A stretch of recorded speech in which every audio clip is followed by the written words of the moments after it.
Greetings everyone. நம்ம டெய்லியும் Hindu news paper பார்த்துட்டே இருக்கோம். இன்னைக்கு என்ன இம்பார்ட்டன்ட் ஆர்டிகல்ஸ் இருக்கு அப்படிங்கிறத பார்ப்போம். ஸோ 2 இம்பார்ட்டன்ட் ஆர்டிகல்ஸை பத்தி பார்க்க போறோம். ஓகேவா? ஸோ ஒன்று என்ன அப்படின்னு பார்த்தோம்னா, நம்ம தமிழ்நாடு சட்டப்பேரவையில் ஒரு அமெண்ட்மெண்ட் பண்ணியிருக்காங்க. ஸோ என்ன அமெண்ட்மெண்ட் அப்படின்னு பார்ப்போம். இதை பத்தி நம்ம நிறைய பேருக்கு தெரியாத ஒரு விஷயம் தான். என்ன அப்படின்னு பார்த்தோம்னா, Tamil Nadu Assembly on Saturday approved an amendment to the State Commission for the Scheduled Caste and Scheduled Tribes Act, enhancing the upper age limit for the chief of the commission from 70 to 75 years கொடுத்துருக்காங்க. என்னன்னே புரியல, அப்படிதானே? So என்ன சொல்ல வராங்க அப்படின்னு பார்த்தோம்னா, நமக்கு தமிழ்நாட்டில் ஒரு ஆக்ட் இருக்கு. என்ன அப்படின்னா, நமக்கு நேஷனல் கமிஷன் ஃபார் எஸ்டி தெரியும், நேஷனல் கமிஷன் ஃபார் எஸ்சி தெரியும். 338 338A அப்படிங்கிற ஆர்டிகல்ஸ் தெரியும். ஓகேவா? தனியாக எழுதி வச்சுப்போம். நேஷனல் கமிஷன் ஃபார் எஸ்சி அப்படின்னா 338, நேஷனல் கமிஷன் ஃபார் எஸ்டி அப்படின்னா 338ல A. இது 2 தான் ஆர்டிகல்ஸ். ஓகேவா? ஸோ இது வந்து தேசிய ஆணையங்கள். ஓகேங்களா? இதே மாதிரி தமிழ்நாடும் ஒரு ஆணையம் வச்சிருக்காங்க. தமிழ்நாடு ஸ்டேட் கமிஷன் ஃபார், ஓகேவா, Tamil Nadu state commission for SC and ST அப்படின்னு சொல்லி ஒரு ஆணையம் வந்து இருக்கு. இந்த ஆணையம் எப்போ உருவாக்கப்படுது அப்படின்னு பார்த்தோம்னா, 2021ல ஒரு சட்டம் கொண்டு வந்து அதன் மூலியமா இந்த ஆணையம் உருவாக்கப்படுது. Tamil Nadu state commission for SC ST act 2021 அப்படின்னு சொல்றோம் அந்த ஆக்ட். ஓகேங்களா? ஸோ அந்த சட்டத்தின் மூலியமா தான் இந்த ஒரு ஆணையம் அப்படிங்கறத தமிழக அரசாங்கம் ஏற்படுத்தி வச்சிருக்காங்க. ஓகேவா?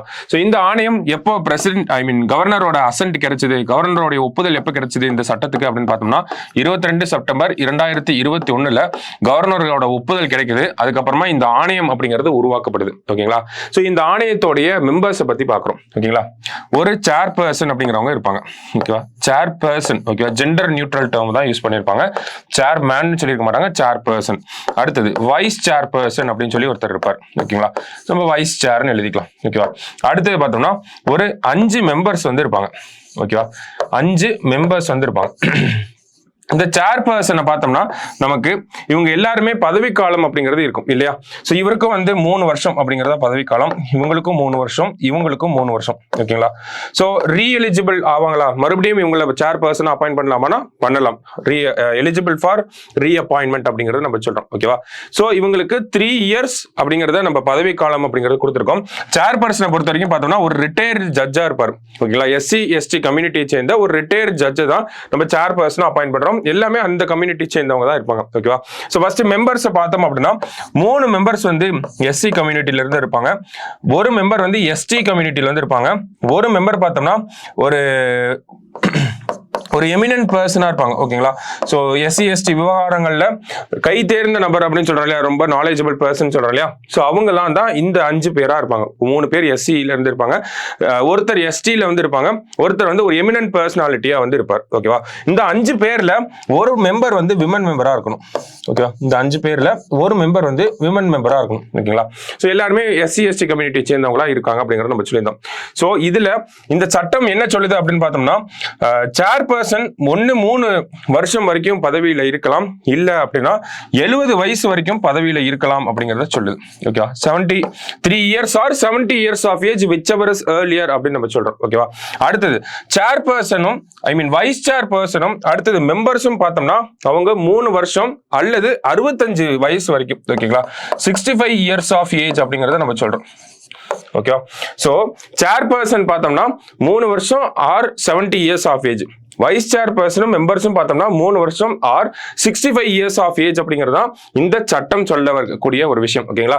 Tamil Nadu state commission for SC ST act 2021 கவர்னரோட ஒப்புதல் எப்ப கிடைக்குது? 22 செப்டம்பர் 2021 கிடைக்குது. ஓகேங்களா? சோ அதன்படி ஒரு ஆணையத்தை தமிழக அரசாங்கம் உருவாக்குறாங்க எஸ்சி எஸ்டி மக்களுக்காக. ஓகேங்களா? சோ அந்த ஆணையத்தோட பவர்ஸ் எல்லாம் பார்த்தோம்னா, அவங்களுக்கு ஒரு பவர் சிவில் கோர்ட் அப்படிங்கிறது இருக்கும், தானாகவே முன் வந்து ஒரு வழக்கு எடுத்து நடத்தக்கூடிய அதிகாரம் அப்படிங்கிறது இருக்கும். இந்த மாதிரி பல்வேறு அதிகாரங்கள் அப்படிங்கிறது இந்த ஆணையத்துக்கு வந்து இருக்கு. எப்படி நம்ம நேஷனல் கமிஷன் ஃபார் எஸ்சி எஸ்டிக்கு என்னென்ன பவர்ஸ் இருக்கோ அதே மாதிரி பவர்ஸ் எல்லாமே இவங்களுக்கும் இருக்கு. சரிங்களா? சோ அந்த ஆணையத்தோடைய அமைப்பை பார்க்கிறோம் நம்ம. ஒரு சேர்பர்சன், ஒரு வைஸ் சேர்பர்சன், 5 மெம்பர்ஸ் வந்து இருக்காங்க. இந்த சேர்பர்சனுடைய பதவிக்காலம் அப்படின்னு பார்த்தோம்னா 3 years or 70 years of age, vice chairperson பார்த்தோம்னா 3 years or 65 years of age, 5 members பார்த்தோம்னா 3 years or 65 years of age அப்படிங்கறத சொல்றோம். இந்த 5 மெம்பர்ஸை பொறுத்த வரைக்கும் பார்த்தோம்னா 3 மெம்பர் வந்து எஸ்சில இருந்து இருக்காங்க, ஒரு மெம்பர் எஸ்டி எஸ்டில இருந்து இருக்காங்க, ஒரு மெம்பர் வந்து எமினன்ட் பர்சனா இருக்காங்க, 5 பேர். இந்த 5 பேர்ல ஒருத்தர் கட்டாயம் விமனா இருக்கணும், சரிங்களா? சோ ஒரு பெண் இருக்கணும் இதுல, ஓகேவா? சோ இதுதான் அந்த சட்டம். இதுல ஒரு அமெண்ட்மெண்ட்டை கொண்டு வந்திருக்காங்க நேத்து. என்ன அமெண்ட்மெண்ட் அப்படின்னு பார்த்தோம்னா, நம்ம பார்த்தோம் சேர்பர்சன் அப்படின்னா 3 வருஷம் அல்லது 70 இயர்ஸ் ஆஃப் ஏஜ் அப்படின்னு பார்த்துட்டோம். சோ இந்த 70 இயர்ஸ் ஆஃப் ஏஜ் அப்படிங்கறத கேன்சல் பண்ணிட்டு 75 இயர்ஸ் ஆஃப் ஏஜ் அப்படிங்கறத கொண்டு வந்திருக்காங்க, ஓகேவா?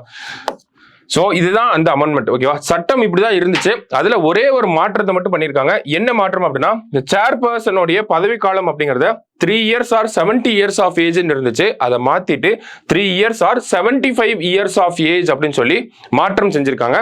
சோ அதுதான் நம்ம அந்த ஆர்டிகல்ல சொல்லப்பட்ட அந்த விஷயமா இருந்துச்சு, ஓகேங்களா? 3 years or 75 years of age அப்படின்னு சொல்லி மாத்திருக்காங்க, சரியா? சோ நம்ம ஆர்டிகல்ல பார்த்தோம்னா என்ன சொல்லியிருக்காங்க, state commission for scheduled caste and scheduled try act, அதுக்கு கீழே ஒரு கமிஷனை உருவாக்கியிருக்காங்க.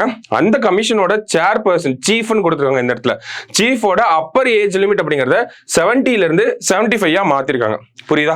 சோ இதுதான் பண்ணிருக்காங்க. அதுதான் இந்த 4 லைன்ல கொடுத்துருக்காங்க. நம்ம டீடைல்டா அந்த சட்டத்தை பத்தி நிறைய பேருக்கு தெரியாது, இந்த ஆணையம் ஒன்று இருக்கா அப்படிங்கிற கேள்வி எல்லாம் இருந்திருக்கும். சோ இதுதான் இந்த சட்டத்துல, ஐ மீன் இந்த ஒரு திருத்தத்துல பண்ணிருக்காங்க, ஓகேவா? சோ எந்த ஆக்ட் 2021ல வந்து அந்த ஆக்ட் அமெண்ட் பண்ணி 70 இயர்ஸா இருந்ததை 75 இயர்ஸா இன்க்ரீஸ் பண்ணியிருக்காங்க, சரியா? சோ அதுதான் நம்ம முதல் நியூஸ்ல பாக்குறோம், ஓகேவா? அடுத்தது பார்த்தோம்னா, நமக்கு சமீபத்தில் பெங்காலுக்கு வந்து ஐ மீன் பங்களாதேஷோட பிரைம் மினிஸ்டர் வந்து இந்தியாவுக்கு வந்திருப்பாங்க.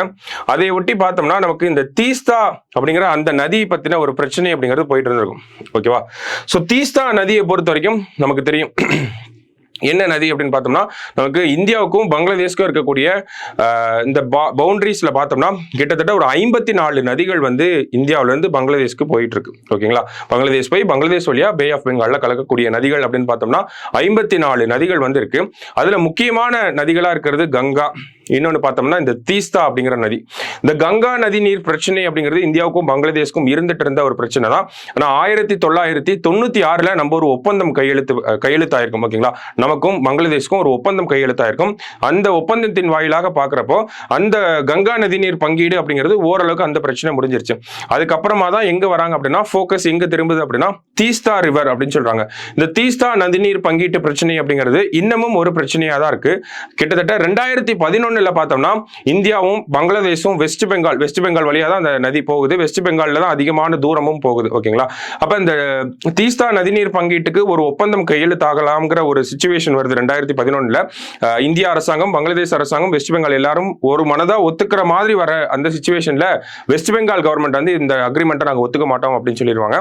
சோ அப்போல இருந்தே பார்த்தோம்னா இந்த தீஸ்தா நதிநீர் பிரச்சனை அப்படிங்கிறது அப்பப்போ எழுந்துட்டே இருக்கக்கூடிய ஒரு பிரச்சனை தான். அந்த வகையில தீஸ்தா நதிநீர்னா என்ன, அந்த தீஸ்தா நதினா என்ன, எங்க இருந்து ஆரிஜினேட் ஆகுது, அதனுடைய ஜியோகிராபிக்கல் விஷயங்களை பார்த்துட்டு இதுக்கு என்ன ஆல்டர்னேட்டிவா வெஸ்ட் பெங்கால் கவர்மெண்ட் என்ன ஆல்டர்னேட்டிவா ப்ரப்போஸ் பண்றாங்க, அந்த இன்டர்நேஷனல் ரூல்ஸ் படி என்ன பண்ணணும், இந்தியாவில் ஒரு நதிநீரை பங்கீடு செய்யறதுக்கு ஏதாவது ஆர்டிகல் இருக்கா இல்லையா, அந்த மாதிரியான விஷயங்கள் தான் பார்க்க போறோம், சரிங்களா?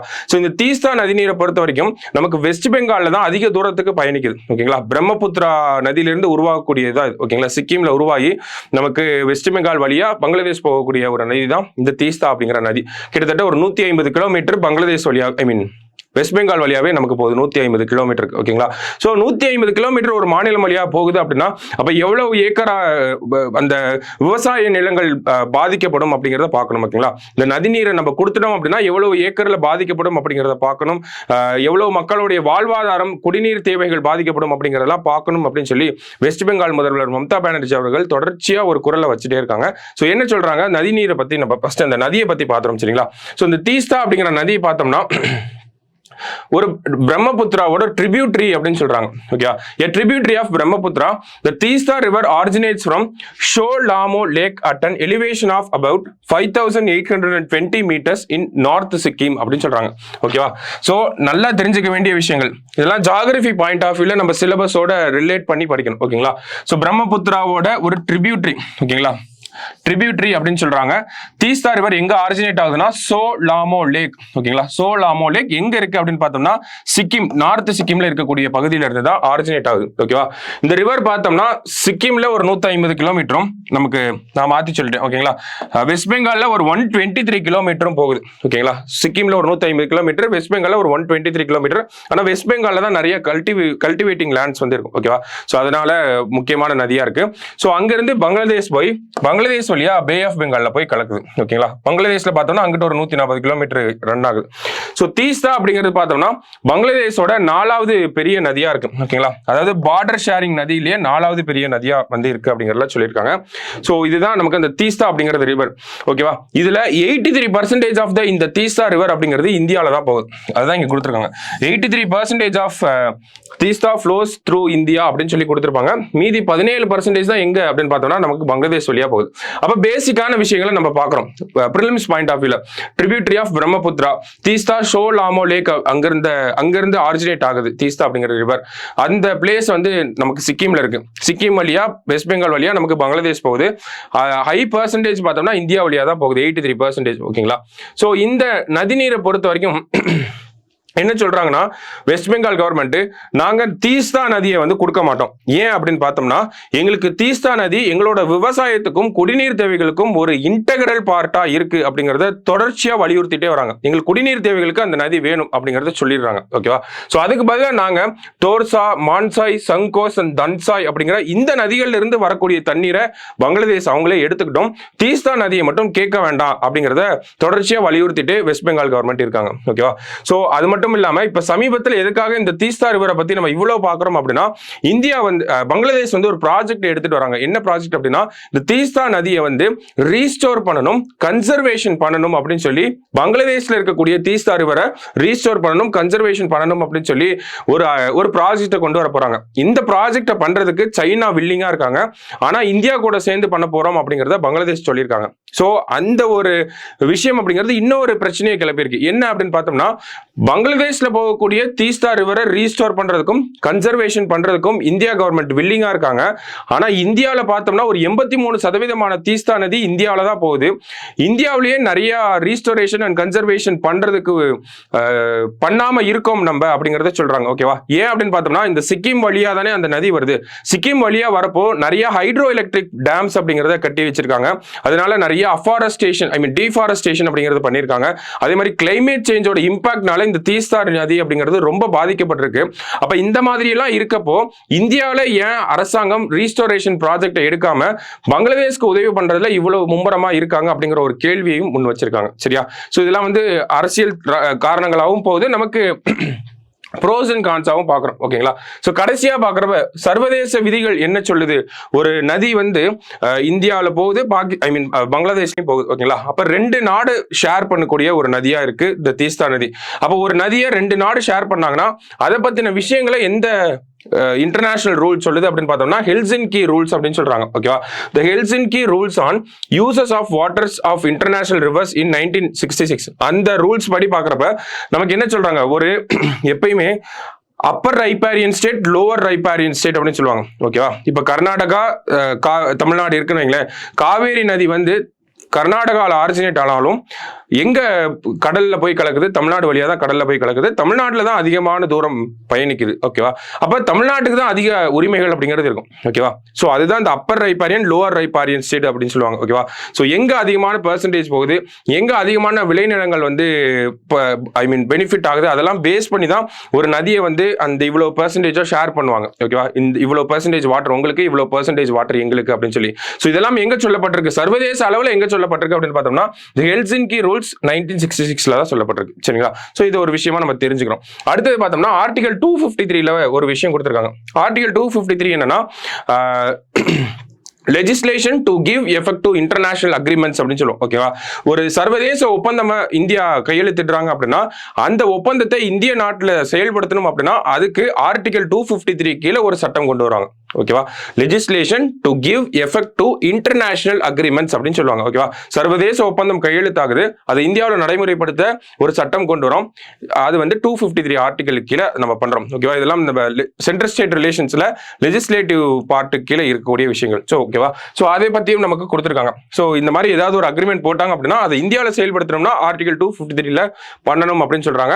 அது இன்க்ளூடிங் இந்த மாதிரி வாட்டர் ஷேரிங் அக்ரிமெண்ட்டுக்கும் அது பொருந்தும் அந்த ஆர்டிகல் அப்படிங்கிறதா இந்த இடத்துல சொல்லியிருக்காங்க. ஓகேவா? ஸோ இந்த ஆர்டிகல்ல பேசிக்கா நம்ம என்ன பார்க்கறோம்னா எல்லாமே ப்ரிலிம்ஸ் பாயிண்ட் ஆஃப் வியூல தான் இந்த ஒரு ஆர்டிகல் அப்ரோச் பண்றோம். ஓகேங்களா?